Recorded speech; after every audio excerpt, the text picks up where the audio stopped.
vacuum tubes are warming up. This is a special live broadcast right here on Georgia Radio. Well, this is Wade, and I'm here with Georgia Folk and Farm Life on the radio here on GeorgiaRadio.com. And Georgia Radio with Matt Jolly and our host. And here I am with a special guest tonight. And we're so glad you could join us. And if you get a chance, call in. We'll go ahead and give you the number for the studio line. It's 678-390-8633. And as I say, my guest tonight is my baby sister, Connie. Hey. Connie Peoples Terwilliger. And I'll give you a little background on Connie. Some of you out there know Connie. She's got a lot of friends in this area, and she's her entire life. Connie's been a great musician, and I was always envious of her. She just had an innate ability. She was a natural musician with a love of it and a talent for it. And she has a BA in French. She at the College of the Ozarks, and she studied French at the Sorbonne in Paris. She has a Master's of Music from the University of Arkansas. She has a law degree from the University of Missouri at Kansas City. So she's a musician and a lawyer.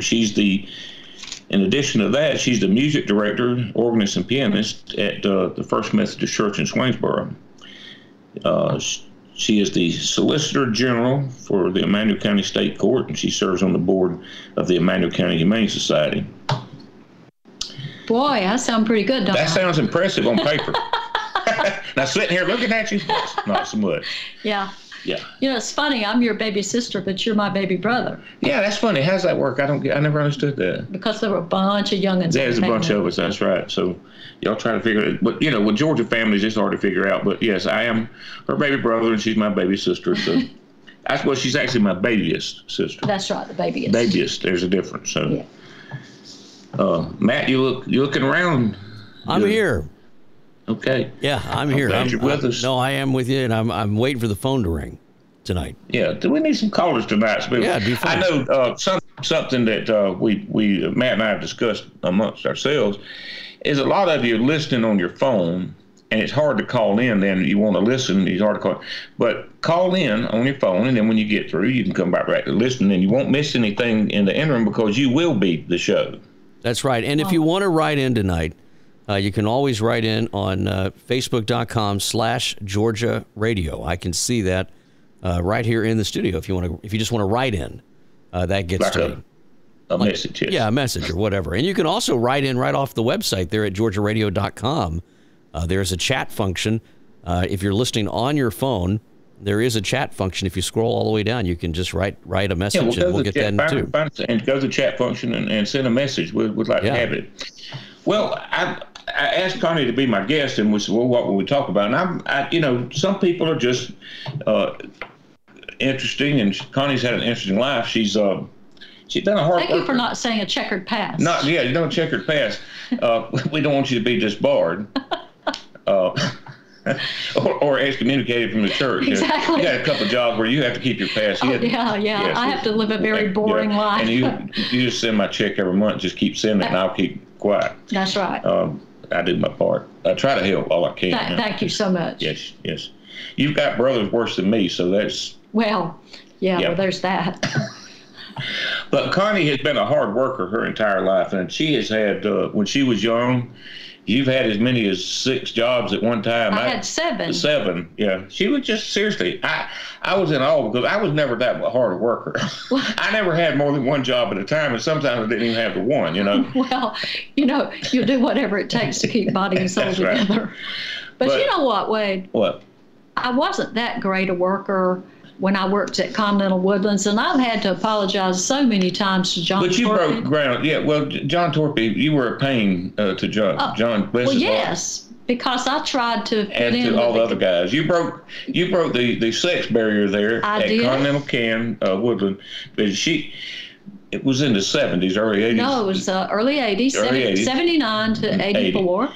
Yeah, when there were no women working in the woods there for the timber company. That's right. And she was breaking new ground, as they say, and she met a lot of resistance. The guys that she worked with didn't want to work with her, and her boss was he would much rather not had to have been aggravated with it. But that's true. You moved on to bigger and better things, and that was, I'm sure they threw a big party when you left, right?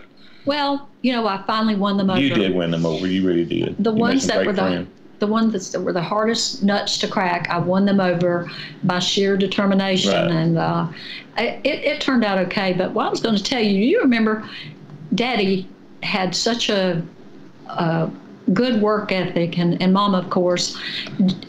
When I was in my early 30s, if Daddy would drive by my house during the day when I was supposed to be at work and saw my car, he'd call me and say, "I see your car's at home. You didn't go to work?" "No, sir, I'm not feeling well." "You need to go to the hospital?" "No, sir, we'll get in your car and go to work." And by golly, I did. When I worked for Daddy, I've been many times, say, "Daddy, I'm too sick to work today." "Well, you'll feel just as good. You'll feel just as bad at work as you will at home, laying there at the house. You need to go on to work." You had to have, like, accidental amputation of a limb or something very serious. Yeah. For Daddy to feel like you really should be at the house. And Daddy would run a route every day, in the morning. He would drive around. He'd check on my sister Connie, my brother, Randall, all the family, and even extended family and friends. He would ride by and see if everybody was at work. And he would ride by and check the gas prices. And these gave him things to talk about during the day, And but he did. He ran a route every day. He would come by your house, drive by. He wouldn't stop. He just passed by, and gathering information. Yep. But, after a while, you just have to give in to that. And so today I have this fabulous work ethic where I have to be told to go home when I'm sick, So I suffer from the same malady, yes. What's that? I suffer from the same malady. They have to make me go home. Yes. No, I work people, but I do what they make me do, Yeah. I think, Connie, you feel better than I do, evidently. Really, she is a hard worker. She's always doing something. You've had some interesting jobs, and like I say, Continental Can, you planted pine trees, you rode a tree planter, you injected hardwoods, and I remember one time you injected yourself. Well, we won't talk about that. With a hardwood. Yeah, with the poison, But it didn't kill me. No, it didn't kill you. No. But, but the worst jobs. I remember you thought you were going to die. Yeah. Well, Matt, I don't know if you know this, but I was, as Wade said, the only woman on the crew, and they gave me the hardest jobs. They were trying to run me off, and I remember one of the worst jobs was being under a Caterpillar D8 bulldozer, lying underneath there with just a few screws holding that belly pan on, because I was the smallest one. And when I think back on it, I don't know how I didn't get killed. That's amazing. It is amazing. You did some hard work. For folks that don't understand what you're talking about, Continental Can, that was part of the turpentine business down there in South Georgia. They own paper. They own thousands of acres of land, and they had a pulp mill in Savannah and other places, and Continental Can sold out to Federal Paper Board. I think that's right. And then Federal Paper Board sold out to International Paper. But this was not office work, Connie. This was it was in the field. That were used to being amongst themselves, and so. And I wouldn't want to call them uncouth. Yeah, they were uncouth. Yes. Okay, you can call them that. Most of them have passed on. They're all gone now, aren't they? Most of them are. I was thinking today that most of my coworkers I think they're all gone. Most of them are. Except so I can talk about them now. Yeah, except your boss, John Torpy. Well, John. John's a great guy. John goes to my church. Yeah, he is a great guy. So we say good things about John. So, Connie, how many of those guys were missing fingers and parts of fingers? And because as a piano player, which I know you do play the piano, I mean, that had to be, you had to kind of weigh the options. Yeah, I thought about it a lot. And now when I look back on it, it scares me more than it did then, because I didn't have much sense back then. I was young and dumb. And now I look back and say, thank you, Lord, that you brought me through that with 10 fingers, And Matt, there's a little added dimension to that. A lot of people don't know. I'm missing half of my left index finger, and our dad was missing the same part of his left index and the middle finger. So it ran in the family to lose fingers at work. She had, precedents to look at. And she always has had a fear of injuring her hands, rightfully so, because I'm going to brag, she's a world-class musician. I'm going to brag on my sister. I tell you, she amazes me with her talent. And people that know her know what a great talent and love of music she has. She has taught music. She has, like I say, studied in various places and had a great exposure to a range of other musicians, great people. Yeah. You've played in Branson and great places and keyboards and organs and things. I've been very fortunate to meet some wonderful people, and for the most part, people in the music business are pretty good people. And my other job as an attorney, and right now as the Solicitor General, a lot of people don't know, when I ran for election in 2018, Matt, people constantly ask me, so what does the solicitor do? Because my predecessor had the job for so long that nobody had to worry about voting, and it's kind of hard, but in a nutshell, I'm the prosecutor, the elected prosecutor for the Emmanuel County State Court, which is misdemeanors. I have in the past been a criminal defense lawyer and a felony prosecutor. Just so happens I'm doing what I'm doing right now. And I have to run for re-election. And you were the next year. Don't forget. Public defender. Yes, I did. And you practiced law in Kansas and Georgia. Oh, yes. Yeah. Oh, yes. But you're not in Kansas anymore. I'm not in Kansas anymore. Judge Reed likes to remind you in his court once in a while. Yeah. I think she'll say, well, in Kansas, we did it this way. And Judge Reeves will say, we're not in Kansas anymore. I've never heard your brother say that to anybody, that we're not in wherever anymore. Texas, for one. Yeah. I've never heard him say that, So, yeah, I get it. That's so interesting, though. So misdemeanors. So you're dealing with stuff that's... it's not you're not dealing with like organized crime rings. You're dealing with if you come through Emmanuel County and you get stopped by the sheriff's office or the Georgia State Patrol, you're going to deal with me. Or if you get a DUI or you shoplift a certain amount of money, if you beat your wife up, and it comes to our court. And I love my job. And I really want to say this, and I mean this from the bottom of my heart. Our law enforcement here, I don't know about anywhere else in the state or the country, but we have some amazing men and women here who go out and risk their lives every day and every night to keep the peace, to keep people safe. They're all underpaid, underappreciated. And I feel like they're my own. I consider them my guys and my gals, and I just want to thank them publicly for what they do. And if any of them are listening, or anybody from my church is listening, call in. And any musicians, if you want to talk about music for a minute, I would love to have you call in. It bothered me just how fast you said it, or if you beat your wife up. But you deal with that every day. That's a minor crime. You get her beat your wife. Holy smokes! Well, it's this. It's unfortunately we talk about this, but it is the holiday season, and a lot of domestic violence happens during the holiday season. So, the stuff that you're dealing with is while it might not be making the front page of the newspaper, this is the stuff that affects 90% of the people. It affects families. A lot of what you do is a lot of family stuff involved in your job. That's true. And COVID really spiked the numbers for domestic battery. And DUIs, by the way. We've seen a sharp increase in those things. I wasn't aware of that. Yep. Connie, I do want to talk about music because you studied over there at some very noteworthy institutions, including in France. Well, I studied French in France. Well, okay, and then you studied around the world. What has been something in music that is universal that you've learned?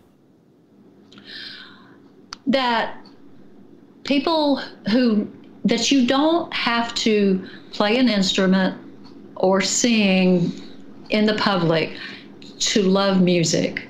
I have met one person in my life who said he hates music.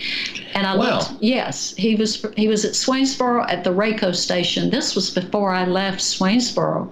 So this was in the early 80s. And I don't know how we got into that conversation, a complete stranger. And he said he hated music. And I looked at him and I said, well, I really feel sorry for you because your life is pretty empty. Well, you know, we got a caller? We have a caller. Okay. Caller, stand by. We're going to bring you on the air. So, caller, who is this tonight? This is Mr. Nicious. Mr. Micious. Hello? Nicious? Yeah, that's right. Mr. Bomber Nicious. So you don't know your name. We just call you by your initials? Yeah. What can we do for you tonight? Okay. Yeah, Bomber Nicious. Mr. Wade, I know you to be a man of a quick wit, and so I come to you, and I just wondered, is there anything I could do? I mean, I got this hair and nose trimmer, but this thing keeps bogging down. Is there anything? Is there an ointment I can use, or do you got some kind of recommendation to get rid of this? You need to prepare the nose hair for the cutter. Take some sandpaper or steel wool and work that real good in each nostril for a couple of minutes, and then put some turpentine in there. And then when you use the trimmer, it'll just be like a breeze. Promise. There you go. All right, caller. Thanks for calling in tonight.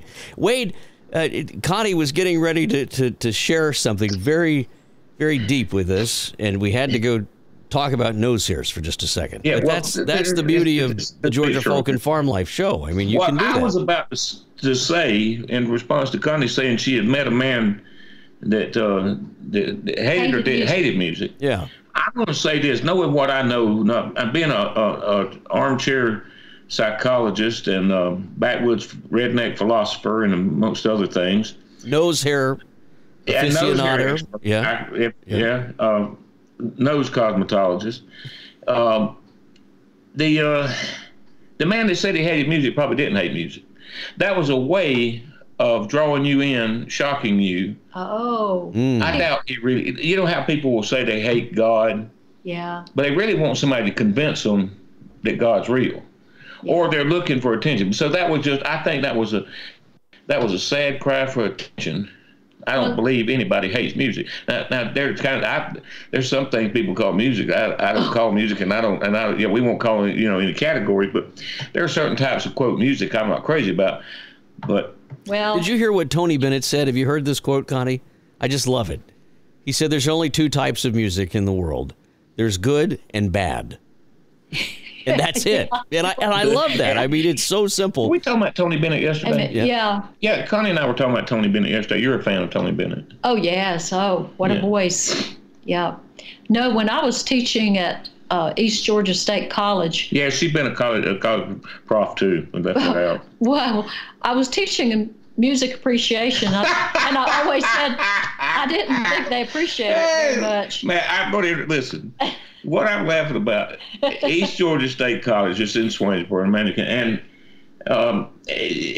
music appreciation there. I go ahead. I'm just going to shut up, Wade. That's one of those shut up, Wade things. So go ahead. The first day of each class, of each semester, I told them what genres of so-called music that we would not be listening to because it's not music. And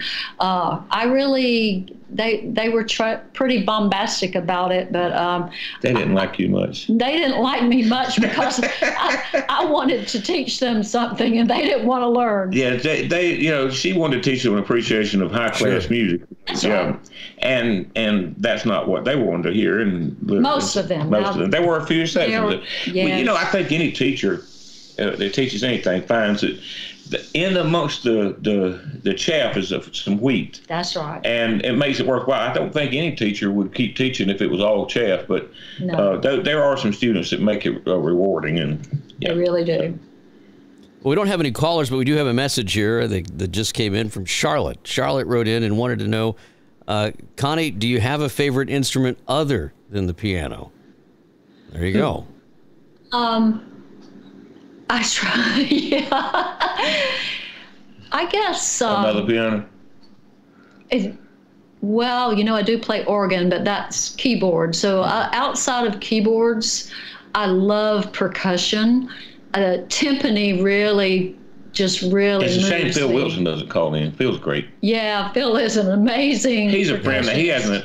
He's a great drummer and a great guy. He's a pastor, a Christian man, and just a stalwart, good guy. And he's also got a world-class drum collection.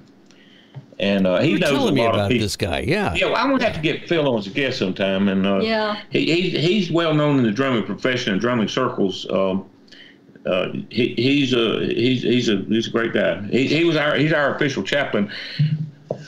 Georgia Folk and Farm Life. I named him that early on. Really? Yes, he's our chaplain. I laughed He's not as because active of on there now as he was at one time, but he's got a lot on his plate. But he's still, I have never supplanted him as he's still our chaplain at Georgia Folk and Farm Life.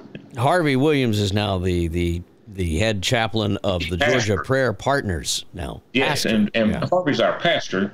Yeah. And yeah, we've for those of us, that's something we started a new group, Georgia Prayer Partners, for prayer requests, and we still allow prayer requests on Georgia Folk and Farm Life. You can send your hate mail, by the way, to Wade Peoples, Garfield, Georgia. Yes, Route 6. There you go. Yeah. No, you're not banning prayer on Georgia Folk and Farm Life. You're just No, we made a special place for it, and we still allow it. And I tell you, it's taken off. And Harvey's in, it's what's funny. That's what a great friend Harvey is. I gave the group to Harvey after I created it. I didn't ask Harvey. I said, "Can I give?" I just gave it to him, put his name on it, gave it to him. He's like, Harvey's such a great friend. He didn't say, "Why'd you do that?" He just dove into it. It's like he does everything and does a masterful job. I love it. I love that he said, he goes, I had a lot of plans today. I was very busy today, but then Wade did this, and now I'm not. Now I'm going to figure this out. Yeah, and then I'm going to worry about whatever it was I was supposed to worry and about. I dumped a prayer group on him to run, and so yeah. That's But, great, though. I had Harvey on as a guest, and I will have him again. He's a great topic, and we have some great people on Georgia Folk and Farm Life.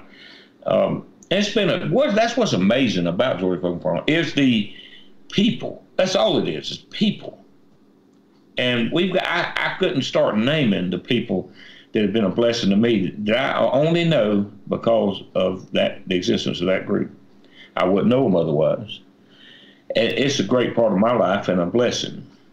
Connie, you said you played in Branson, Missouri. I think everybody's been to Branson at least once, and if they haven't, well, they should. Did you play in a show up there, right? Like the Presleys? Let me interrupt you.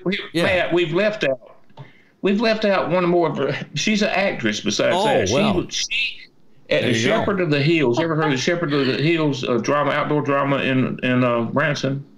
I have heard of the Shepherd of the Hills. Well, she played Aunt Molly. Yeah. The two leading characters, Old Matt and Aunt Molly. She played Molly for how long? 4 or 5 years. Yeah. No, longer than that, I guess. She's an actress to boot. Yeah. Every night she played, and that people came from all over the world every night every evening to well, yeah, and see that production. I worked 6 days a week at Silver Dollar City, which it's the biggest amusement park. It's owned by the Hershin family, or it was, and it's similar to Dollywood but bigger. And Fire in the Hole. Remember that one? Fire in the Hole. Oh yeah, good one. Shaft, right? Yeah, good one. There. Yeah. So, what was your job there? I mean, I know, but go ahead and tell. What did you do there at Silver Dollar City? Obviously, played piano and I sang. Yeah. And she sings too, beautifully. Thank you. She sings at a lot of local events and weddings, funerals, and events and occasions. So yeah. Yeah. Yeah.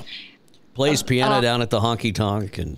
Yeah. There you go. And at the church. Yeah, and at the church. At the church. Yeah. I'll tell you a good story. When I was working at Shepherd of the Hills, when it was a great place to work, and celebrities who would be in town would come and see our show, and most of them wanted to be recognized. They wanted to say, "Oh, here's so and so. They're here with us tonight. We're so glad to have them." The most amazing thing happened one night. Johnny Cash and June Carter Cash showed up and asked not to be recognized. They didn't want to steal the show.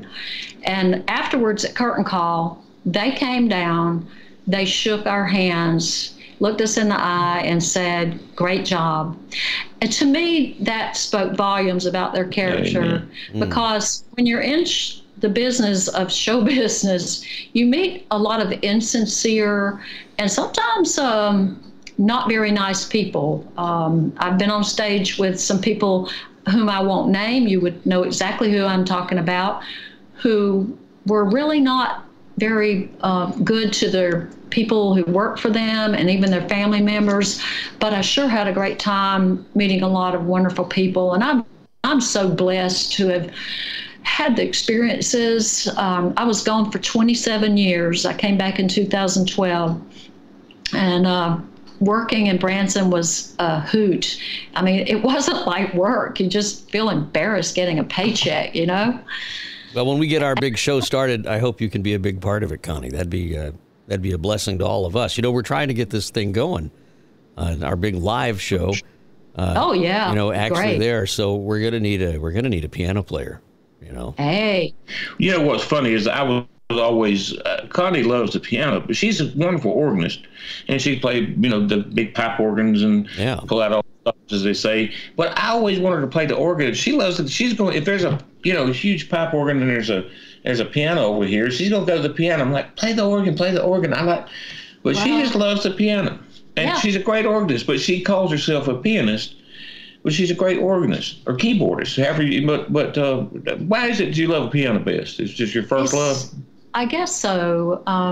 It's just so I can do so much more with the piano than I can with the organ. My fingers can fly on the piano. Where it's a piano is just in my heart. And I would like to hear from somebody tonight who has a passion for something. It doesn't have to be music. I would like to have someone call in and tell us what they really love, what moves them, what motivates them to get up in the morning. Y'all call, please. I'm going through here. There's a lot of people listening tonight, but we have a, who is this from? Let me see. This is from Elise, who wrote in. I'm opening the email. I'm mashing the button, Wade. Sorry for the suspense. Elise writes in, she says, "Connie, so glad to hear from you tonight. I cannot call in because I'm listening on my phone, but I wanted to write in. I also worked a very difficult job, not in the logging business, but in the poultry business, where I worked in the chicken houses. And my job was to pick up the dead chickens, pile them up, and burn them." Whoa. There you go. From Elise. Dirty job, but somebody's got to do it. And dirty jobs, dirty jobs make for great Americans. That's they're the mud seals of this nation. People are willing to do the dirty jobs. At least thank you so much for that. Yeah, she wrote in, wanted to write in, and we got it right there. If you want to write in, we have a few more minutes where you can write in. Also, we have dog lovers. My sister Connie here is a great dog lover. She has 2 dogs that she loves. Those are her children. Ladies. And she's on the board of the Humane Society, very active with the local Humane Society and involved in rescuing and transporting dogs to be placed sometimes in other states. Y'all move around the country. Yeah, I'll have to. If you came last week on Saturday, not this past one, but the week before, to the square in Swainsboro, I was in the dog suit. I was the dog out there. Yeah, I put it on Georgia Public Farm Life. I said, I wonder who this is. I wonder if my sister Connie knows who this is. And one person said, I bet it's her. You know. It was a lot of fun. We love the animals, and we'd like Got a caller? Yeah, we do have a caller. I think we do have a caller. Let's see. We got about a minute left here, but let's get this call in. Good evening, caller. You're on the air. Hey, this is the COVID buzzard lady. COVID buzzard. I think I know who this is. Hey. Hey, Connie. I was not going to call in, but when I heard Matt start talking about cleaning out chicken houses, I thought, man, this show's going down quick. I got to save you guys, you know? Well, I tell you what, Faye, I have to clean out my chicken house too. I have some chickens, and it's my job, and I have to do it.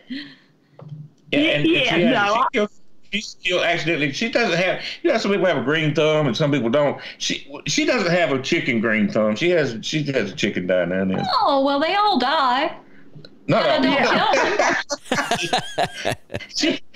No, I was calling in response to Connie saying someone who has a passion for something. Wade, you know what my passion is history. And honestly, if you hooked me up to like a monitor, you can watch my pulse start to go up and my blood pressure. I get so excited about it. So I think that's what you're talking about, like whatever just gets you going. Yep, that's right, Faye. Thank you. Yeah. And it's so good to hear your story, Connie. It's just a pleasure to hear about your fascinating life. And I loved hearing you the other night. Thank you so much. Well, I'm down here in Matter, so all is well. Brock's expanding his sugarcane patch for next year, so y'all have to come over here sometime. Wonderful. Yeah. Thanks, Faye. Yeah. Appreciate it. Okay. Good to hear you all tonight. Thanks, Faye. Bye-bye. Faye. It's always so good to talk to Faye. She's a hoot. Well, that's fun. Well, you know what? We're all out of time right now. We are all. It's just it's that time of night. I was trying to hit the music here, but yeah, you gotta saunter on out of here, Mr. Wade. All right.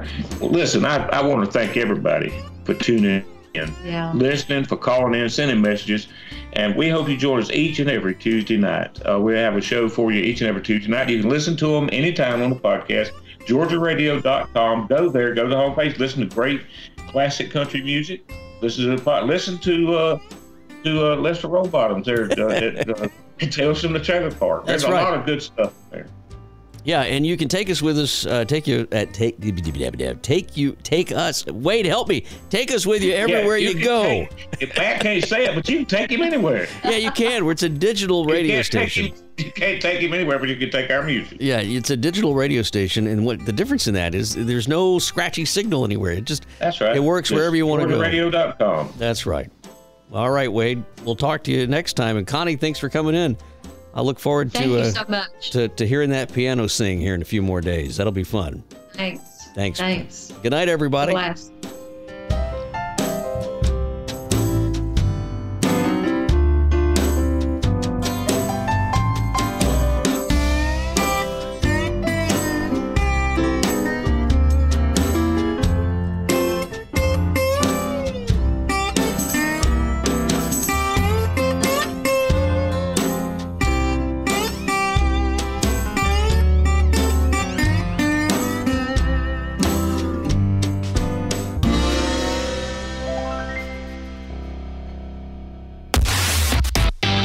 Georgia Radio. On your phone, in your home, at